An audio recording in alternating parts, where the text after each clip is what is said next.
안녕하세요 여러분. 오늘의 흥미로운 영상 내용은 4월 물가 상승률 완만, 관세 효과 초기 단계, 포착 그리고 크레아틴이 대세입니다. 꼭 먹어야 할까요? 에 관한 것입니다. 우선 좋아요 버튼을 누르고 채널 구독 및 알림 설정도 잊지 마세요. 여러분의 관심과 지지가 저희에게 큰 힘이 됩니다. 첫 영상은 월스트리트 저널의 보도를 바탕으로 2025년 4월 미국의 물가 상승률과 트럼프 대통령의 관세 정책이 경제에 어떤 영향을 미치고 있는지에 대해 자세히 전해드리겠습니다. 2025년 4월 미국 경제에는 일시적인 안도감이 찾아왔습니다. 노동부가 발표한 자료에 따르면 4월 소비자 물가지수 CPI는 전월 대비 0.2% 상승하며 월스트리트 저널이 집계한 경제학자들의 예상치와 정확히 일치했습니다. 연간 인플레이션율은 2.3%로 이는 코로나 이후 혼란이 본격화되기 전인 2021년 2월 이후 가장 낮은 수치입니다. 전월이었던 3월의 CPI가 0.1% 하락한 것을 고려하면 물가의 상승세는 비교적 완만한 수준으로 유지된 것입니다. 특히 휘발유 가격이 전년 동기 대비 크게 하락한 것이 전체 물가 안정에 큰 역할을 했습니다. 하지만 이 겉보기의 평온함은 오래가지 않을 가능성이 큽니다. 트럼프 대통령은 4월 초 모든 수입품에 기본 10%의 관세를 부과하고 일부 국가에는 더 높은 세율을 적용하겠다고 발표하며 시장에 큰 충격을 안겼습니다.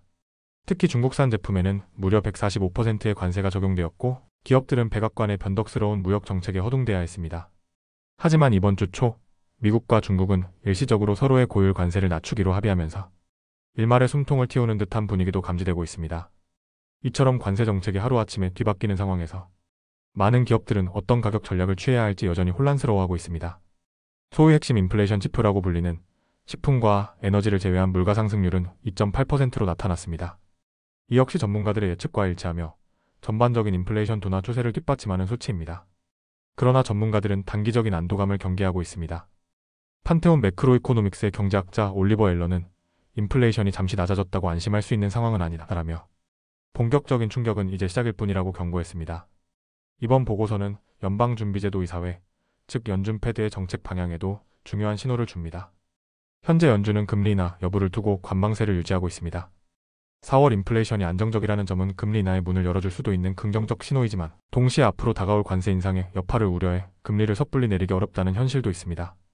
트럼프 대통령은 자신의 소셜미디어 계정에 물가가 오르지 않았고 휘발유, 에너지, 식료품 가격이 전반적으로 하락했다며 연준의 금리 인하를 다시 한번 촉구했습니다. 하지만 연준은 폭풍이 오기 전 잠시 맑아진 날씨로 이번 수치를 해석하고 있습니다. 시장 반응도 혼조세를 보였습니다. 다우지수는 소폭 하락, 반면 S&P 500은 소폭 상승하며 관세 정책의 전반적 영향을 가늠하기엔 아직 이르다는 분위기를 보여주고 있습니다.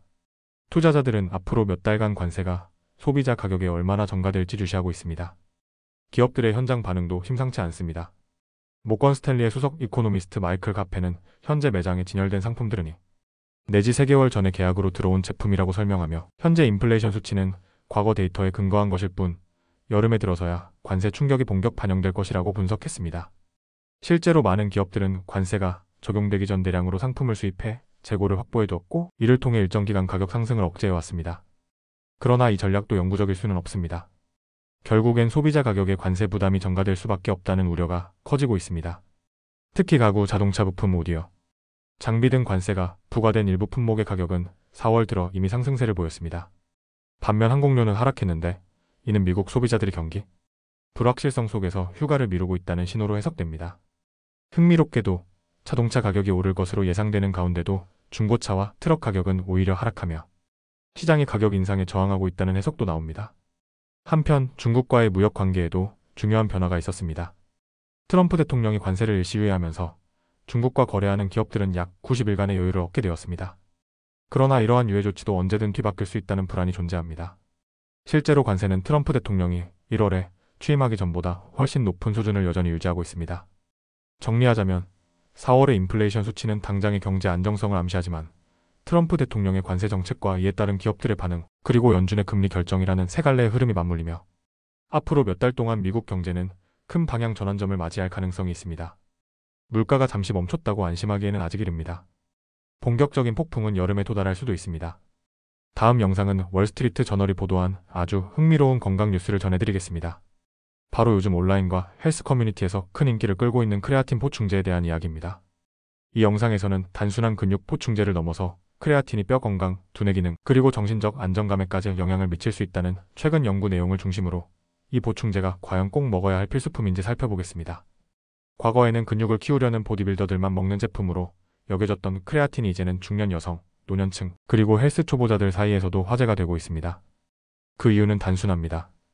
운동 효과를 극대화하는 데 도움이 될 뿐 아니라 뇌 건강과 수면 개선, 우울감 해소에도 잠재적인 이점이 있다는 과학적 연구들이 쏟아지고 있기 때문입니다. 과연 이 보충제, 모든 사람이 먹어야 할 만큼 중요한 것일까요? 먼저 크레아틴이란 무엇일까요? 우리 몸은 간과 신장에서 매일 1에서 3g의 크레아틴을 자연적으로 만들어냅니다. 하지만 전문가들은 건강한 기능을 위해서는 이보다 추가로 1에서 3g을 더 섭취해야 한다고 말합니다. 문제는 이 크레아틴이 오직 고기와 해산물에만 들어있다는 점입니다. 따라서 채식주의자나 식욕이 줄어든 노인층은 필연적으로 부족해지기 쉽습니다. 센트럴 플로리다 대학교의 운동학 교수인 제프리 스타우트에 따르면 고기 450g을 먹어야 크레아틴 2g을 얻을 수 있다고 합니다. 하지만 현실적으로 매일 그렇게 먹기는 어렵기 때문에 보충제를 통해 섭취하는 수요가 급증하고 있는 것이죠. 실제로 크레아틴 시장은 폭발적으로 성장 중입니다. 시장조사기관인 그랜드뷰 리서치는 2024년 크레아틴 보충제 시장 규모가 11억 달러를 돌파했고 2030년에는 42억 달러에 이를 것으로 전망했습니다. 미국의 유명 보충제 업체인 비타민숍에서는 지난 5년 동안 크레아틴 판매가 320%나 증가했다고 합니다. 이 정도면 단순한 트렌드를 넘어선 건강 필수품 반열에 오르고 있는 셈이죠. 크레아틴의 가장 잘 알려진 효과는 바로 운동 퍼포먼스 향상입니다. 근육을 직접 늘려주는 것이 아니라 반복, 운동을 조금 더 오래 할 수 있게 해주는 에너지를 보충해주는 역할을 합니다. 이를 통해 결과적으로 근육량 증가와 운동 효과 극대화에 도움이 되는 것이죠. 운동선수들 사이에서는 로딩 기법도 흔히 사용됩니다. 하루에 20g 정도의 고용량을 일주일 동안 복용해 근육 내 크레아틴 저장량을 빠르게 끌어올리고 이후에는 유지용량인 하루 5g 이하로 줄이는 방식입니다. 반대로 매일 3에서 5g씩 꾸준히 복용하는 방식도 있으며 이 경우 효과는 천천히 나타나지만 위장 부담이 덜하다는 장점이 있습니다. 하지만 크레아틴의 진짜 가능성은 이제부터입니다. 과학자들은 크레아틴이 단순히 운동 보조제를 넘어서 뼈 건강, 두뇌 기능, 심지어 우울증 증상 완화에도 긍정적인 영향을 줄 수 있다고 말하고 있습니다. 특히 폐경 이후 여성에게 중요한 영향을 미칠 수 있다는 연구도 나왔습니다. 노스캐롤라이나 채플 대학의 에비 스미스 라이언 교수는 여성은 남성보다 20에서 30% 적은 양의 크레아틴을 생성한다고 지적하면서 크레아틴과 저항 운동을 병행하면 골밀도 감소를 막는 데 도움을 줄 수 있다고 말합니다. 물론 뼈가 갑자기 단단해지는 것은 아니지만 나이 들며 골밀도가 자연스럽게 줄어드는 일반적인 여성들과 비교하면 의미 있는 차이를 만든다고 설명합니다. 노인층과 청소년에게도 적용될 수 있을까요? 의사들 중 일부는 청소년의 보충제 사용에 조심스럽지만 위스콘신주에 있는 메이오 클리닉의 연구 책임자인 앤드류 책임 박사는 14에서 17세 운동선수에게 크레아틴이 퍼포먼스를 5에서 15% 향상시킬 수 있다는 확실한 근거가 있다고 말합니다. 한편 노년층에게는 훨씬 더 중요할 수 있습니다. 나이가 들수록 자연스럽게 감소하는 근육량과 근력을 유지하거나 개선하는 데 크레아틴이 도움을 줄 수 있으며 두뇌 기능과 기억력 향상에도 긍정적인 데이터가 쌓이고 있습니다. 특히 수면 부족, 스트레스, 나이 등의 이유로 인지 기능이 떨어지는 경우 크레아틴이 보완해줄 수 있다는 초기 연구 결과도 있습니다. 스미스 라이언 교수는 인지 기능 향상을 위해 하루 10g의 크레아틴을 섭취하고 있으며 시차 적응을 위해 여행 중엔 복용량을 늘린다고 밝혔습니다. 그렇다면 반대 의견은 없을까요? 물론 있습니다. 스크립스 연구소의 에릭 토폴 박사는 오랜 기간 보충제의 비판적인 입장을 고수해온 인물입니다.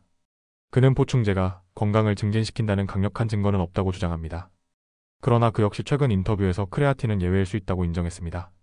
비싸지 않고 부작용도 거의 없으며 운동 회복에 도움이 되는 증거가 있다고 말했습니다.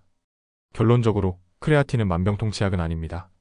하지만 과학자들은 보충제를 하나만 선택해야 한다면 크레아틴이 가장 합리적이고 안전한 선택일 수 있다고 말합니다. 단, 건강한 식단, 충분한 수면, 규칙적인 운동이 동반되지 않는다면 아무리 좋은 보충제도 효과를 보기 어렵다는 점을 꼭 기억하셔야 합니다. 만약 크레아틴을 복용해보고 싶으시다면 연구자들은 크레아틴 모노하이드레이트 형태를 추천합니다. 보통 가루 형태로 구매해 물이나 주스에 섞어 마시며 반드시 제3자 품질 인증 마크가 있는 제품을 고르셔야 합니다. 또 지병이 있다면 반드시 의사와 상의하셔야 합니다. 지금까지 월스트리트 저널의 보도를 바탕으로 크레아틴이라는 보충제의 진짜 가치와 한계, 그리고 건강을 위한 최선의 선택에 대해 전해드렸습니다. 여러분의 건강한 하루에 작은 도움이 되었기를 바랍니다. 오늘은 여기까지입니다. 다음 영상에서 더 유익하고 흥미로운 내용으로 찾아뵙겠습니다. 이 영상은 투자 의견이 아닙니다. 매우 감사합니다.